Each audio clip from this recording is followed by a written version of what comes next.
Nagpatira na naman si White Cat nito kay Baboy dito sa bahay kubo. Kaya pala pumayag si White Cat kasi babayaran siya ng pera. Mayaman kasi si Baboy kaya nakabili siya ng maraming mga dress na pagpaganda. Paglipas lang ng ilang gabi, naku, may bago na naman itong si White Cat. Si Wolf naman yung bimira sa kanya. After 9 months ng anak na nga siya, itong si Baby Pig. So ginawa niyang katulong sa bahay. Nag-construction pa niya samantalang siya shopping galore. Shopping dito, shopping doon. Samantalang itong si Baby Pig, naku, hugas plato. Lahat ng perang kinikita ni Baby Pig pinupunta, kinukuha lang ng mama niya. Na-depress siya, wala na siyang pera kaya uminom siya ng lason hanggang sa mabawian ng buhay. Kaya lesson learned, kayong mga nanay, huwag kayong abusado. Na bullseye na naman ni Baboy si White Cat. Parang wala lang nangyari. Ang problema dito, itong si White Cat, may husband na siya sa bahay. Ipalibhasa, mahirap kasi, kaya dito na siya sa Baboy kasi mayaman, may kotse. Kaya tumakas na, lumayas na siya, iniwanan na niya. Kaso pagdating sa bahay, naku, ginawang katulong pala itong si White Cat ni Baboy. Naku po, minaltrato at kinulong pa sa kwarto. Ang Baboy meron naman palang bago, itong si Black Cat na naman. Buntis si White Cat, kailangan may sugod sa ospital para manganak. Ito na nga, naisugod na. At nung matulungan na ng doktor at mailabas yung baby, naku po, White Cat yung lumabas, hindi kay Baboy. Kaya binalikan na niya yung asawa niya. Lesson learned, lahat ng pagkakamali pwedeng itama. May nangyari nga kay Wolf at kay White Cat. Inabidyuhan yun ni Pitbull. Naku, pag-alis niya, itong si White Cat, meron na namang bago, si Baboy. Sarap buhay ni White Cat kasi iba-ibang lalaki, malaki na yung kinikita niya. Ngayon si Pitbull, hatid-hatid ng istorya dito kay Baboy na may Wolf siya. Sinabihan din niya si Wolf na may Baboy si White Cat. Kaya ngayon tinodas ni Baboy itong si Wolf. Natudas nga. Pagod na pagod si Baboy kaya binigyan siya ng tubig ni White Cat. Naku, pag inom ni Baboy, yun pala may lason pala. Inalaman ngayon ni Baboy, naku, hingi ng tawad si White Cat.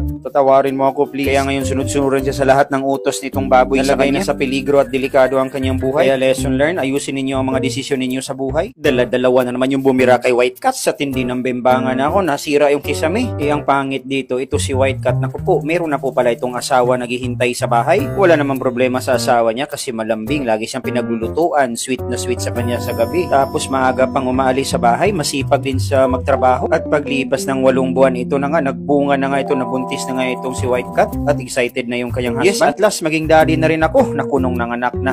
Naku po, nanganak ng kambal, Baboy at saka Wolf. Naku, galit na galit si White Cat. Na-depress siya. Kaya lesson learned, kapag kayo ay may asawa na, huwag talaga kayong mga bit. Naku po, nag-gymnastic na naman ito si Pink Cat kay Baboy. Pinatulan niya kasi mayaman, meron kasing sports bike. Kaso na simplang sila dito. Natodas, dinala agad ngayon sa ospital. Agaw buhay ngayon si Pink Cat, samantalang iyak ng iyak si Baboy. Hanggang sa nag-50-50 na talaga ngayon si Pink Cat. Kaya ngayon naghanap na lang ng panibago ito si Baboy, si White Cat. Nung makahanap na siya, naku, inakasan na niya yung buhay nitong si Pink Cat. Nung matodas na, naku, nilibing na lang niya dito sa sementeryo. Tapos tuloy yung kanyang ligaya kay White Cat. At walang nakakaalam sa ginawa ni Baboy. Naku po, kaya ginawa na niya yung plano niyang pagpapakasal na lang nitong kay White Cat. Kaya ang lesson learned, pwede ka mag-enjoy sa buhay pero may karma yan. Tinira ni Baboy si